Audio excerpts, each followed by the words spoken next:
Radio Okapi. Information pour la paix et le développement de la RDC. Rex Kazadi Kanda est celui que nous recevons aujourd'hui dans le cadre de notre émission présidentielle 2023. Il est le candidat numéro 10, candidat indépendant et promet un changement révolutionnaire. Monsieur Kazadi, bonjour. Bonjour madame. Bonjour Michel Kifinda. Bonjour Kelly. Alors, nous allons nous entretenir avec vous pendant 30 minutes, Monsieur Rex Kazadi, sur les questions liées à la gouvernance, au développement économique et social, à la cohésion nationale, mais aussi à l'éducation.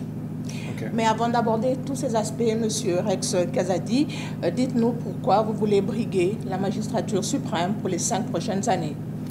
Je brigue la magistrature suprême, c'est comme... comment vous dire, je veux du changement dans mon pays, comme la plupart des Congolais. Je veux que les choses s'améliorent.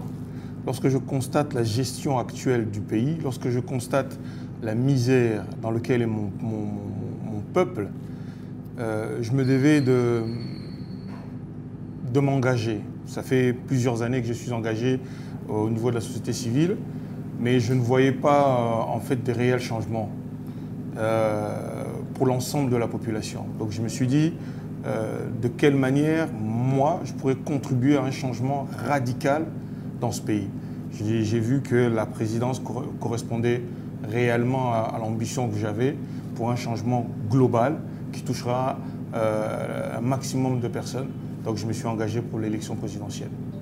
Alors, la République démocratique du Congo est souvent mal cotée par les institutions internationales. Si vous lisez les rapports Doing Business, Transparency International, Banque mondiale, la RDC occupe généralement la queue de la liste de pays au monde par rapport à la gouvernance politique notamment.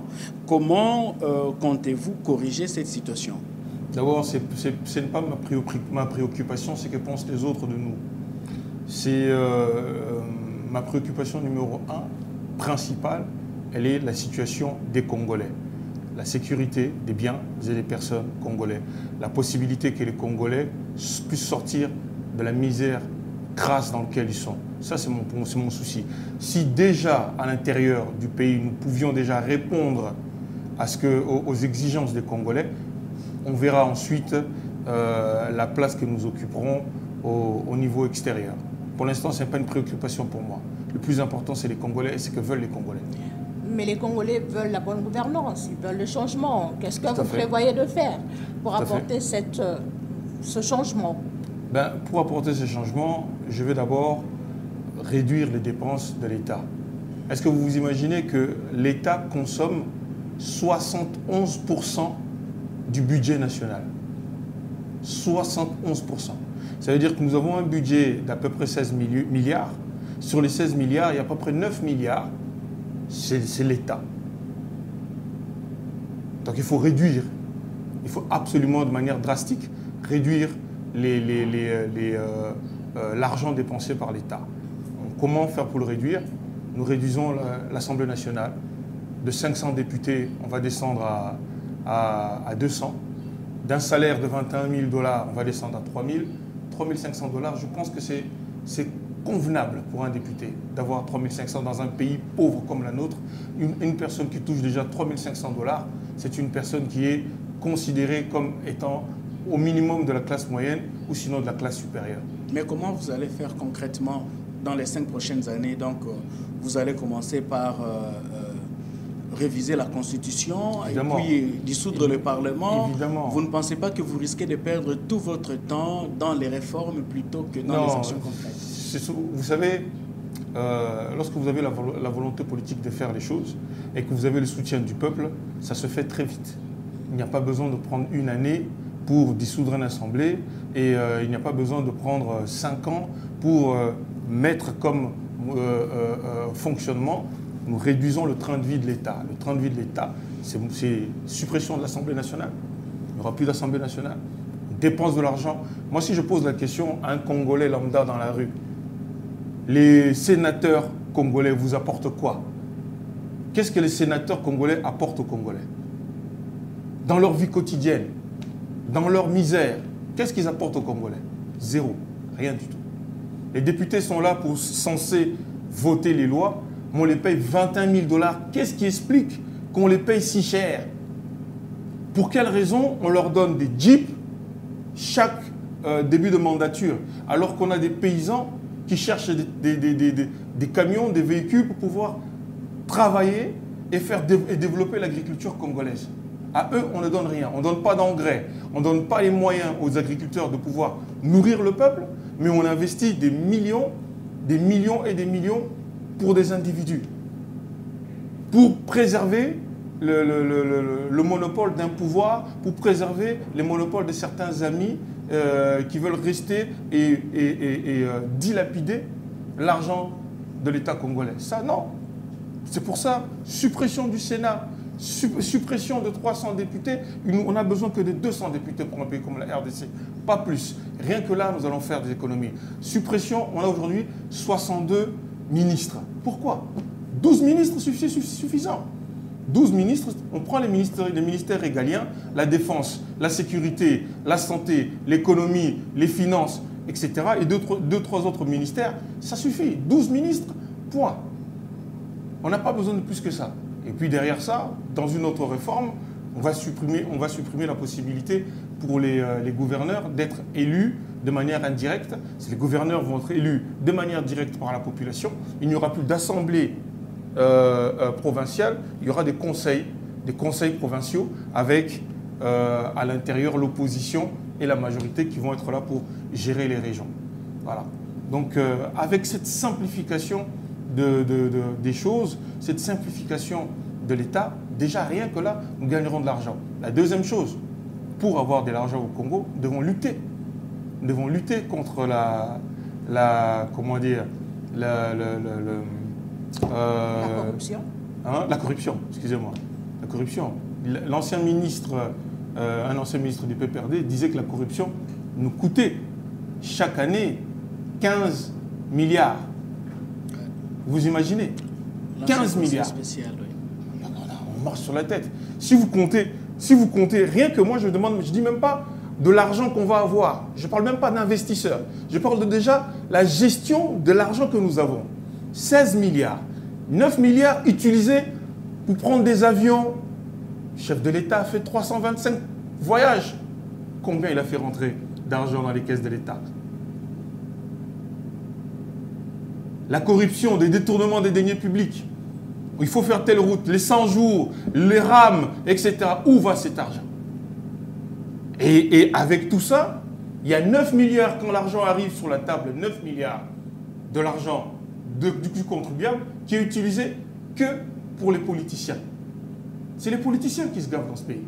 Et pendant ce temps, la population meurt dans la misère. Il faut une personne, un homme qui arrive, qui doit dire « Stop !» Il faut casser ce système. Et je suis cet homme-là. C'est pour ça que je me suis présenté. C'est vraiment pour que les Congolais puissent savoir qu'il y a des hommes qui viennent avec un objectif précis, le changement radical. Et parmi vos priorités, vous avez cité la sécurité. Aujourd'hui, la RDC fait face à d'énormes problèmes de sécurité dans toute sa partie orientale. Aujourd'hui, même dans sa partie ouest, avec le phénomène Mobundo. Si vous êtes élu président de la République, M. Kazadi Rex, que comptez-vous faire pour pacifier cette partie de la République et restaurer la paix sur l'ensemble du territoire congolais? Ok. J'ai entendu certains de mes collègues dire qu'ils allaient arrêter la guerre en 6 mois. Moi, ce n'est pas ce que je dis. Parce qu'on sait quand on commence la guerre, on ne sait pas quand est-ce qu'on va la terminer. La première chose que moi je fais, je me repose d'abord sur nos militaires à nous, sur nos forces militaires, sur nos forces armées, sur notre police, et nous faisons une mobilisation pour monter en puissance. Aujourd'hui, au bas mot, on nous dit que nous avons entre 10 à 20 000 forces combattantes capables d'aller au combat. Nous devons faire une mobilisation pour monter à 300 000. La mobilisation, c'est simple, c'est d'appeler les Congolais à venir rejoindre l'armée congolaise. Avec un salaire minimum de 400 $, ce qui n'est pas encore le cas dans l'armée actuelle, à 400 $, aujourd'hui, ça nous coûte à peine, les salaires, à peine 1,4 milliard. Dans un budget large comme nous avons aujourd'hui, nous pouvons non seulement avoir 300 000 hommes payés chaque mois, en plus de ça, nous pouvons avoir des équipements corrects parce qu'il faut faire une audit de l'armée. Aujourd'hui, nous ne savons pas qu'est-ce que nous possédons réellement dans notre armée. J'ai entendu dernièrement le chef de l'État dire que nous avions 3 drones. C'est risible. Avec 3 drones, vous faites la guerre à personne. Vous pouvez défendre personne. Il nous faut des centaines de drones, des milliers, voire des milliers de drones. À côté de ça, il nous faut des avions de combat, des avions de chasse. L'armée congolaise possède à peu près, elle avait acheté une dizaine de Sukhoi que vous avez pu voir à Goma, qui avait été touché par l'armée rwandaise, sans réaction de la part de notre état-major. Ça doit cesser. Il faut d'abord auditer l'armée, savoir combien nous avons de militaires capables, savoir combien nous avons d'armes, ensuite équiper nos armées, équiper nos soldats avec de nouveaux armes. Il faut aller acheter. Nous avons les moyens d'aller acheter. Il faut aller acheter, il faut prendre des crédits, il faut aller acheter des armes. Acheter des armes, équiper nos militaires et ensuite avoir une véritable politique d'autodéfense. Le Congo n'a jamais agressé aucun pays. Mais le Congo ne peut plus supporter d'être agressé, que nos femmes et nos enfants soient violés, que le territoire congolais soit violé en permanence. Donc nous devons systématiquement répondre à chaque attaque que nous subissons. Et c'est de cette manière que nous allons récupérer les territoires perdus de la République et c'est que de cette manière que nous allons nous faire respecter et ramener la paix. Et pour moi, c'est une priorité. Parce que sans paix, sans sécurité, il n'y a pas d'économie, il n'y a pas de politique pour la santé, il n'y a pas de politique éducative. Vous avez beau faire toutes les politiques éducatives que vous voulez, vous avez beau faire toutes les politiques économiques que vous voulez, si les gens peuvent rentrer chez vous du jour au lendemain et tout voler, tout casser, tout violer vos femmes et vos enfants, vous avez investi dans le néant. Donc la priorité des priorités au Congo, au jour d'aujourd'hui, c'est la sécurité. Donc nous devons faire une audit, savoir combien nous avons de militaires, combien sont prêts pour le combat, combien il faut mettre sur la table. Et j'ai déjà des plans un peu plus détaillés sur le nombre d'armes, ce qu'acheter ou comment. Ça, je le sais déjà. Ces ambitions sécuritaires exigent un investissement assez important. Et la RDC aujourd'hui est un pays aux multiples ressources naturelles. Quand vous voyez sa faune, sa flore, ça ne correspond pas en réalité avec la réalité de son économie et de la pauvreté de sa population. Comment comptez-vous opérer ce qu'on pourrait appeler le miracle congolais pour arriver à hisser la RDC parmi les pays puissants économiques sur le plan africain? Voilà. Ce que vous dites, je suis d'accord avec vous. La réalité de ce que vivent les Congos et la réalité de ce qui est notre pays est totalement différente. Vous savez pourquoi? La classe politique congolaise vend nos terres à des étrangers, à des sociétés étrangères. Beaucoup de gens, les étrangers qui viennent au Congo, se font des milliards. Vous vous souvenez de Dan Gettler, qui a acheté des terres au Congo à moins de 2 ou 3 millions, mais qui a pu, en revendant les mêmes terres, multiplier ça fois 200. Il a vendu des lots de terre, il a acheté des lots de terre à moins de 10 millions aux Congolais, à certains responsables politiques congolais, et il les a pu les revendre à des entreprises à plus de 200-300 millions. C'est le problème que nous avons. Nous avons un problème de gestion. Nous avons un problème de justice. C'est pour ça qu'après la sécurité, le numéro 2 dans mes priorités, c'est la justice congolaise. La justice congolaise doit être implacable. Doit être capable de mettre en prison tous ceux qui détournent l'argent, tous ceux qui volent les deniers publics, tous ceux qui ne respectent pas les missions qui leur sont assignées. Ça veut dire que lorsque vous êtes dans la gestion des biens publics, vous ne pouvez pas, lorsqu'on met de l'argent, faire disparaître. On ne peut pas investir 400 millions ou 40 millions pour un projet, et puis on se retrouve que le projet, finalement, n'a même pas coûté 2 millions et qu'il y a presque 39 millions qui a disparu. Et puis vous restez là et vous continuez à travailler. Et vous restez là, vous continuez à marcher dans la rue comme si rien n'était. Le véritable problème, c'est le problème de justice. Avec une justice une police qui arrête les gens qui commettent des infractions, mais une justice derrière qui condamne, il n'y a que de cette manière que nous allons stopper cette mégestion des biens publics et de la terre congolaise. Aujourd'hui, les Congolais, le seul moment où les Congolais se rapprochent des richesses congolaises, c'est quand on les enterre. Toute leur vie, ils sont au-dessus des richesses, ils ne les touchent pas. Ils se rapprochent de ces richesses que quand on les met sous terre. Donc ça, c'est un scandale qui doit s'arrêter. Mais puisque vous parlez de justice, M. Rex Kazadi, comment allez-vous vous y prendre pour rendre cette justice véritablement efficace, indépendante, au service de tous?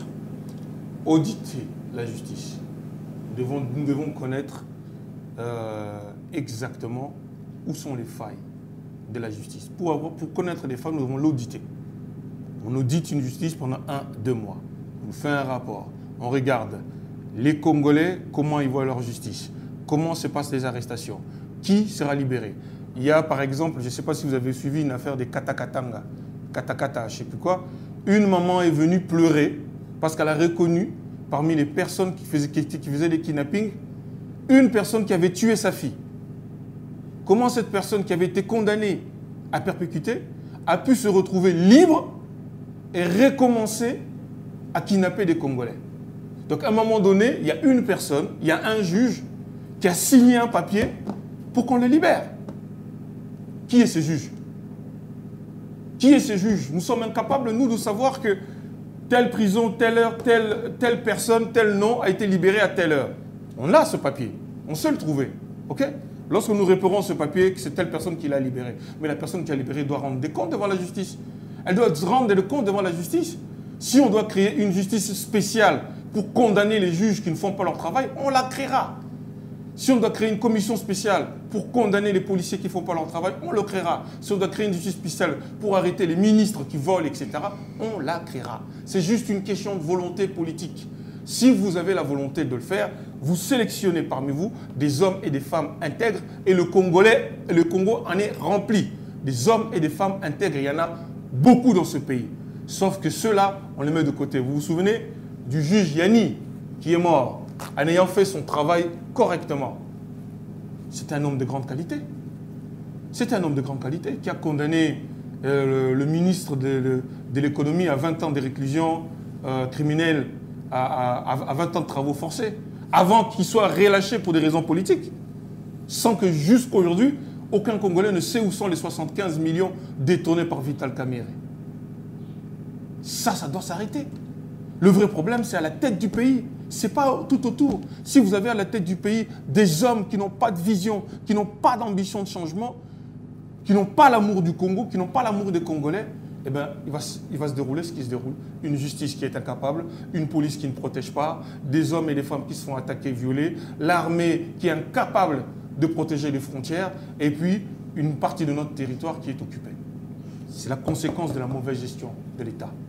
Aujourd'hui, parlons éducation. Aujourd'hui, le président de la République, Tshisekedi, le président sortant, a lancé la gratuité de l'enseignement qui a permis à un grand nombre important d'enfants congolais à reprendre le chemin de l'école.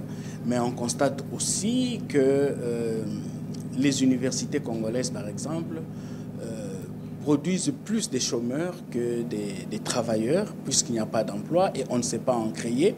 Comment comptez-vous réformer le système éducatif congolais et surtout l'école des métiers? Moi, je suis pour la gratuité de l'enseignement. Je suis pour la gratuité de l'enseignement jusqu'à l'université. Ça, je suis pour. La gratuité de l'enseignement prônée par M. Tshisekedi n'a pas véritablement fonctionné en termes de qualité. Pour la simple et unique raison, du jour au lendemain, des classes où il y avait 15-20 élèves se sont retrouvés à 90, 100, voire 120 personnes. À 120, avec un professeur, vous n'étudiez pas correctement. OK? Et puis, derrière ça, l'argent que donnaient les parents pour les minervales, il fallait remplacer ça pour le fonctionnement des écoles. Cet argent arrive au compte-gouttes en retard de la part de l'État. Et puis, toujours dans le même cas, on a des professeurs qui se plaignent de ne pas être payés. Un professeur qui n'est pas payé, c'est un professeur qui ne fera pas un enseignement correct. Comprenez? Moi, ce que je dis, enseignement primaire, secondaire, et au bout d'un moment, à l'âge d'adolescence, il faut voir les qualités des enfants et voir les besoins du pays. Le Congo a besoin de quoi? Le Congo a besoin de reconstruction. Donc nous avons besoin de personnes dans le BTP, dans la reconstruction, dans le bâtiment, dans tout ce qui est construction de routes et autres. Nous avons besoin de Congolais dans l'agriculture. Nous avons besoin de Congolais dans l'élevage. Parce que ça, ce sont les secteurs de développement prioritaires pour la RDC de demain. Les Congolais ont besoin de pouvoir, pour être en bonne santé, de pouvoir être dans l'autosuffisance alimentaire, de pouvoir manger à leur faim, ce qui n'est pas le cas. Aujourd'hui, nous avons 19 millions, vous imaginez, 19 millions de Congolais qui sont en urgence alimentaire sévère. Certaines personnes mettent 2 jours avant de manger ou avoir quelque chose dans leur bouche.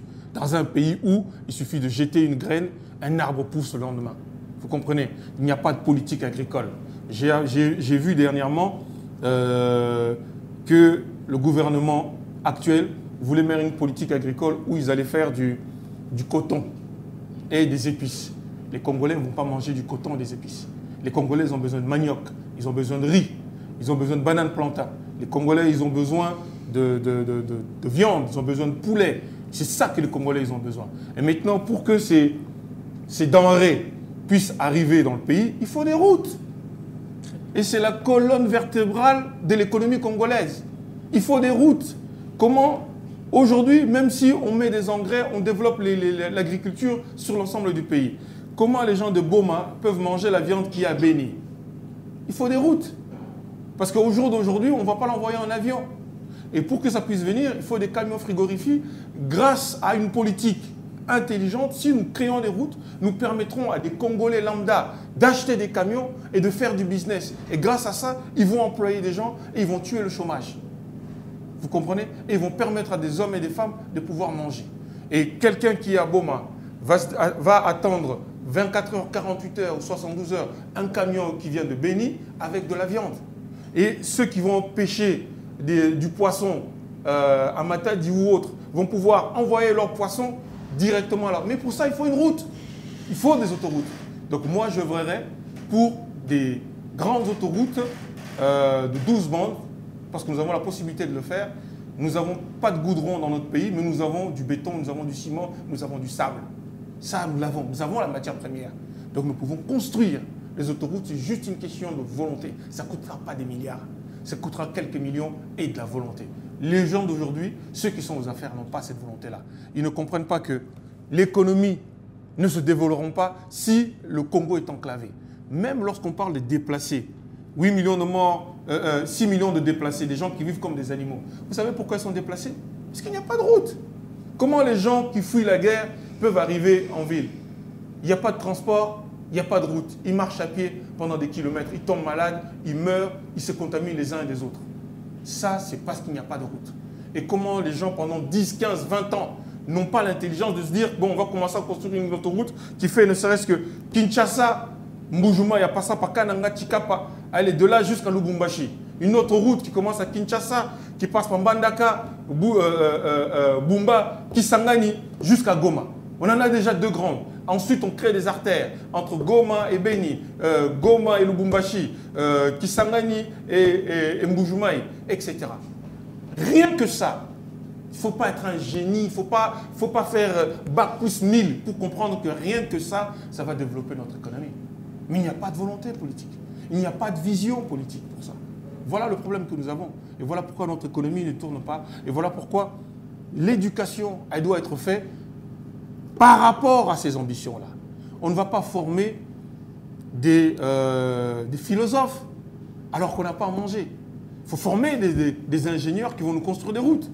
Il faut former des ingénieurs qui vont nous aider, des agronomes qui vont nous aider à développer l'agriculture congolaise.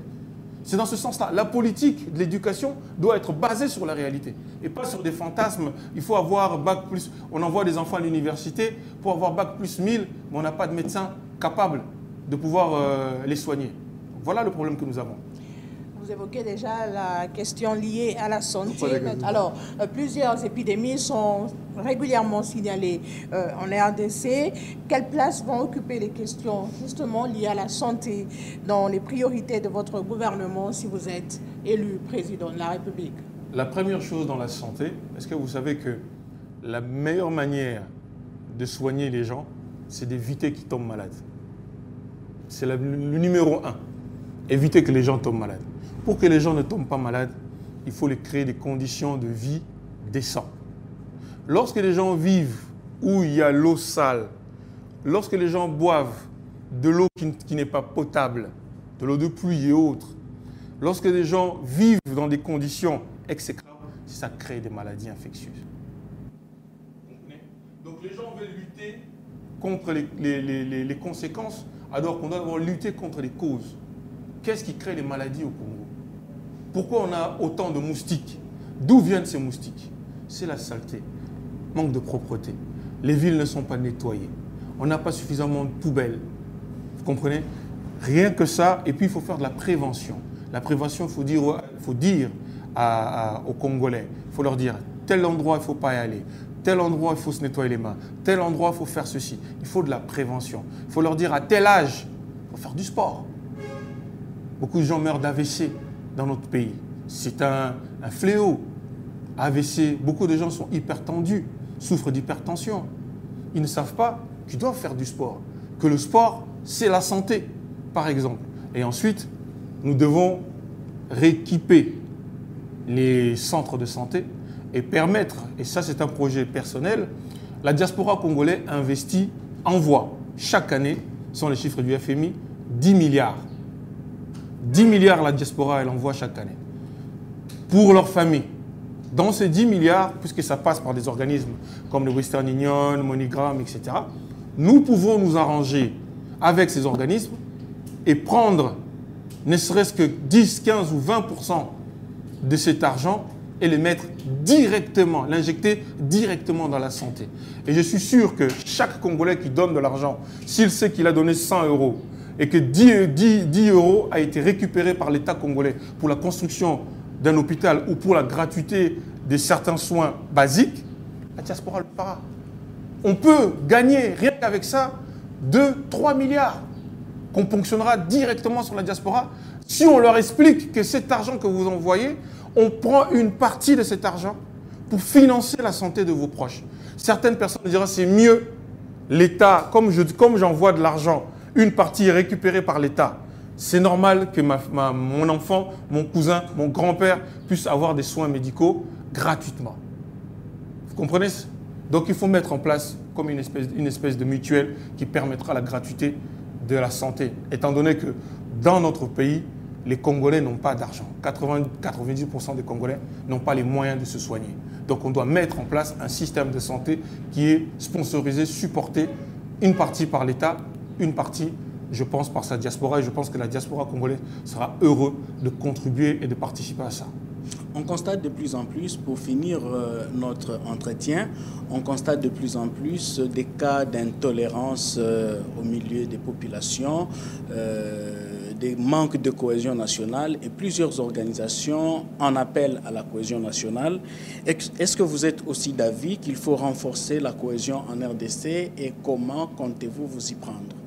Pour renforcer la cohésion au niveau du pays, il faut renforcer la justice. Là où il y a des problèmes, c'est là où les personnes ont l'impression que le comportement de certains n'est pas juste. Lorsque certaines personnes ont l'impression que certains clans ou certains groupes sont privilégiés. Vous comprenez? Et puis, une dernière chose, ce sont les discours de nos responsables politiques. Moi, je suis contre certains qui peuvent tenir des discours où ils qualifient 22% de la population, presque 23 millions de Congolais, de talibans. C'est irresponsable. On ne peut pas vouloir rassembler le peuple en divisant parce qu'on a besoin du soutien de sa base, entre parenthèses, ethnique. Ça doit cesser. C'est pour ça qu'il faut avoir une vision nationaliste, comme l'a été nos pères de l'indépendance, Lumumba, Okito, comme un de mes maîtres, Pierre Moulélé. Vous comprenez? Comme a pu l'être aussi Tshisekedi Wamulumba. Ce n'était pas le chef d'un clan, c'était le chef pour tout le monde, pour tout le Congo. Ce sont des hommes qui sont battus pour l'unification du Congo.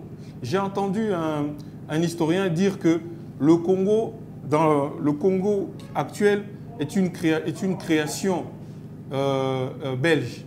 Je dis c'est faux, parce que nous avons eu notre indépendance en 1960. Si nous voulions en 1960 diviser le Congo, on l'aurait divisé, puisqu'il y avait déjà eu la sécession du Katanga et autres. Mais des gens comme Lumumba se sont battus pour que la RDC reste un et indivisible. Et aujourd'hui, le Congo est un et indivisible. Et c'est la responsabilité des hommes politiques d'arrêter de prendre des camps, de diviser les Congolais. Et puis, on a besoin de plus de justice. Les Congolais doivent se retrouver partout. Il n'y a pas de raison que certaines personnes soient privilégiées par rapport à d'autres juste en raison de leur naissance. Ça, c'est scandaleux. Aucun Congolais ne peut supporter ça. Alors, M. Kazadi Rex Kazadi Kanda, voilà, candidat numéro 10 à l'élection présidentielle du 23 décembre 2023. Merci de vous être livré à cet exercice avec Radio Okapi. Mais avant de nous séparer, on va vous demander de fixer la caméra. Vous allez fixer la caméra et dire quelque chose, ou lancer un message à tous ces Congolais qui nous suivent, pourquoi ils devraient voter pour vous.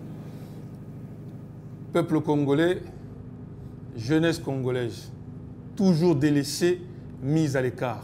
Vous avez le 20 décembre la possibilité de vous faire entendre. Votez pour un homme qui va radicalement changer les choses. Votez pour un homme qui ne vous a jamais trahi et qui ne vous trahira pas. Votez pour un homme qui est incorruptible. Votez pour un homme qui n'est pas là pour l'argent.